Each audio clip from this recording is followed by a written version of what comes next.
Infinite! Hey everybody, it's Espira, and we're back with some more Battle Spirits Saga, and I'm so excited to be jumping into really what everything that set one Dawn of History has to showcase for us. And today we're going to be going over the yellow OTK combo, and it's not just one OTK combo. Yellow actually has two infinite OTK combos. They're extremely powerful, but also lend themselves to being a little fragile. But with that said, let's go ahead and jump right into it. Kicking it off, it all starts off with luster. Luster is a keyword that we can find in yellow that says during combat, any magics that you use during combat go back to your hand at the end of combat. So here, if I swing with the bird and then I use, let's say, a removal spell, that removal spell will go back to my hand at the end of combat, making it extremely powerful. Naturally, that lends itself to things that, like, you know, oh, I can use removal again, twice, 3 times, but there's some cost associated to there. Here, in terms of what we have available to us in the lusters, is this 2-drop, this 5-drop, and the 4-drop over here, of which I want to say, like, the 2-drop is the one that you should really be paying attention to because it's the one that really flows the best in terms of your curve. But the War Angel having access to luster as a level 1 is pretty key as well, meaning that there's only really a 3 core investment you need to put in there. But at the end of the day, if you're a luster based deck, there's a good chance you're going to want to run all 3 of these. There is another luster in the starter deck, but I do find it's a little bit harder to use and doesn't curve out as well as the rest of these. So I would recommend, if you're looking towards lusters, at the end of the day, build out however you want, but I would be looking Caladrius, War Angel, and the Twilight Dragon Rider. Now we know that we can recur our magics, but we don't have infinite cores to be able to use them over and over and over again. This is where the next piece of the puzzle comes in. Archangel Michaela serves as the yellow XR for the luster deck, specifically being able to unsummon, look at the top of your deck, and put some magic back in your hand. Every single magic card you find based on every yellow spirit and nexus you have in control on top of your deck goes right into your hand, which is a huge plus. And then as a level 2, which is a lot of core investment, don't get me wrong, it's going to cost 4 to be able to get her down in the first place, and then you need additional 4 cores to just get her to her level 4. So that's not nothing, but once you get there, during either attack step, if the spirit has a soul core attached to it, you may use magic cards in your hand without paying their costs during either attack step. So this is where it's really starting to come all together. We've got the lusters that allow us to be able to use magic cards back into our hand during combat, and then we've got Michaela that makes them free. So now we have the murmurings of, you know, an infinite combo. We've got the ability to use them nonstop. So how do we make sure that we're able to go all the way? And this is where the last pieces come in. And like I said, this breaks down into 2 versions of an infinite OTK. The first one we're going to be looking at is Royal Potion in combination with Caladrius. So Royal Potion is a 5-cost 3 reduction, main flash, refresh all your spirits that cost 2, of which Caladrius is a 2-cost. And once it's a level 2 that has luster, this is how it goes. We'll swing, we'll go use Royal Potion, stands back up. Royal Potion will go back to our hand, and then once combat is over, we do it all over again. And of course, because we have Michaela on board with the Soul Core on her, this costs us nothing to do, meaning that we effectively have a way to infinitely swing into our opponents. Alternatively, you want a bigger version of this that utilizes more cards. The other version of a very similar combo utilizes Regain, which is a white splash, 4-cost, 3 reduction main flash. Select one of your spirits that is not currently attacking and refresh it. So this one requires more pieces, but is, like, in a way harder to hate. Regain allows itself to be a defensive card across the match, not simply a card that really only functions with this combo in terms of what the luster deck is trying to do, because you don't have infinite amount of 2-drops in this style of deck.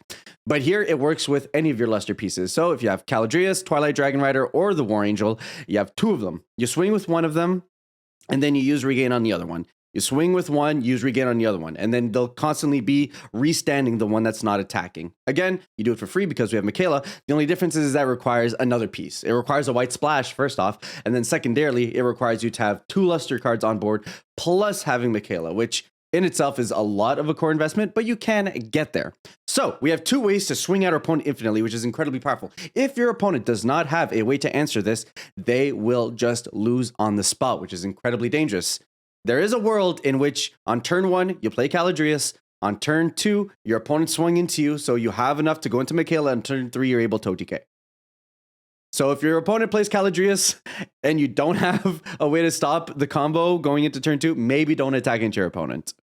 Of course, there is a level of consistency that we want to drive into this, right? How do we make it so that our opponents can't deal with it? Because the biggest way is that they can deal with the combo. Well, they can block our stuff. And if our stuff dies mid-combat, then we're going to have issues.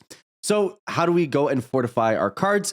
And here we have the Crafter Fairy Lepre, who's amazing at doing that. During your attack step, either as a level 1 or 2, when one of your spirits with Luster is blocked, treat your opponent's blocking spirit as a level 1 during combat, meaning that your opponent's block is effectively going to be stuck at somewhere in the ballpark of a 1k to about a 4 or 5k. If we're talking on average of what level 1s are looking like from the bottom end to the top end, which means you are way more likely to be able to defend yourself, use the additional flash windows after utilizing your combo to be able to either minimize or completely destroy your opponent's cards. So this allows you to more effectively go into combat. And at the end of the day, we're going to include in the deck anyways, because it's a 1 cost that allows us to get our reductions on board.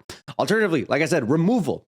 You do have the opportunity of multiple flash windows during combat, which means you can use multiple magics to be able to deal with your opponent. So things like Exhaust Nexus. I'm just using Exhaust Nexus because it deals with your opponent's wide board in general. Using it for free is going to be really great with Michaela, regardless of if you have Luster or not.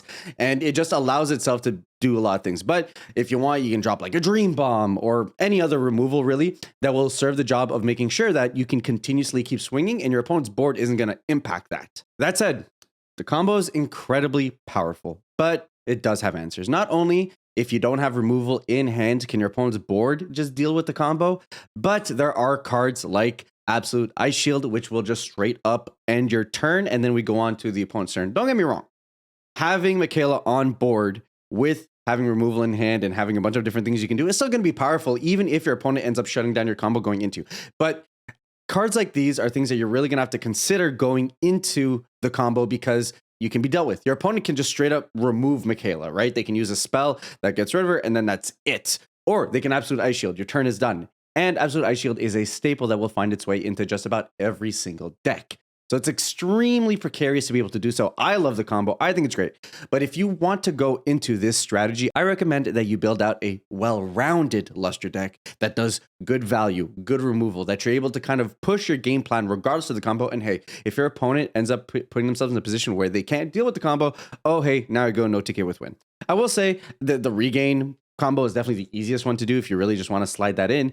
But the Regain combo has more utility because you can actually utilize it on your cards defensively without having to go into the combo, whereas Potion isn't as good on that front. But either way, those are both ways you can go about it, and it's just about timing with your opponent. And then it's mind games, because at any point in time, your opponent has to consider that, hey, I need to make sure that at any point in time, I can protect myself from my opponent popping off with this kind of a combo, which with the amount of consistency pieces there in yellow can draw a ton of cards, yeah, can ramp pretty well with Cathedral, can put itself in a really good position to be able to threaten some pretty scary stuff. With that said, guys, those are the 2 infinite combos that are going to be available to us in set 1, Dawn of History.